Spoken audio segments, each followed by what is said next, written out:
What is up, everyone? JD here. I hope you're all doing well today. Today I am going to be doing a little bit of a knife mod video. So if you may recall, or if you may have seen on my previous video, I did my install for my AD20.5 and the fat carbon scales from Carbodize with the backspacer and the Lynch Northwest deep carry pocket clip. However, the skiff bearings that I ordered were actually intended for the full-size AD20 and didn't actually fit these. Well, since then, they've actually gotten back in stock the Rocket Glide, trying to make sure you can see that, 6mm pivot 1mm balls with the 19 count. So these are actually much smaller. I probably should have brought the AD20's point out here so that you guys could see them, but these are much smaller and thinner and should actually fit these really well. So what I'm going to go ahead and do is do the install video with a little bit of a time lapse. I don't know that it'll be beneficial for anyone to really see it. If there's any important parts, I will stop for that part so that you guys can see that. But I just wanted to really more so get these installed and kind of give you my impressions. So I'm going to go ahead and do that and start with the time lapse.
Alright, I have finished the install. Let me go ahead and wrap everything up, clean up the workstation here, and come back and give you my thoughts and impressions while handling it.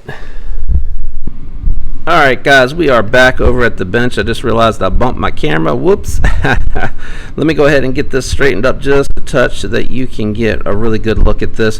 One thing I did forget to mention is kind of the tools that I'm using. So I am using Hopper's gun oil. I use this for my pistols and my knives. I've always had really good luck with it. I really like the weight. I feel like it works really good for my pistol and my knife maintenance. And then I have both the Kershaw tool and the Weehaw tool, all with Weehaw bits. And then I am using the blue Loctite paste when I'm doing my gun maintenance. And then I keep it all together in my Backspedition mini carry. The micro is a little bit smaller.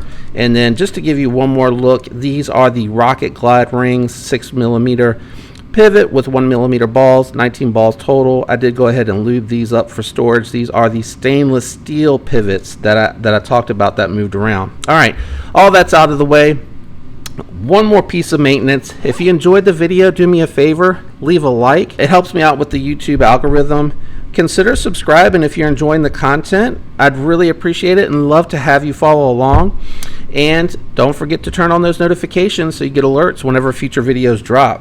So let's go ahead and get into my thoughts and impressions of the Rocket Glide skiffs. So these obviously are a size that is definitely made specifically for the Demko AD20.5. So I'm really glad that Rocket Glide has offered a set of skiffs that offer ceramic bearings with the brass pivots that will go in here. It gives me a little bit of confidence to know that there's not going to be any corrosion happening, that it's a snugger fit, so that when a track does wear on those stainless steel liners, that those tracks will actually be centered, or I guess not centered, but they'll be in a constant position as opposed to possibly being able to move.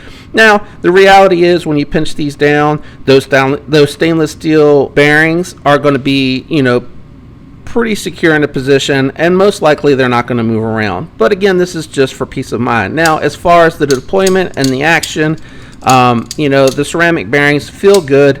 So do the stainless steel bearings. It's hard to tell how much of an impact that really made. It feels really good.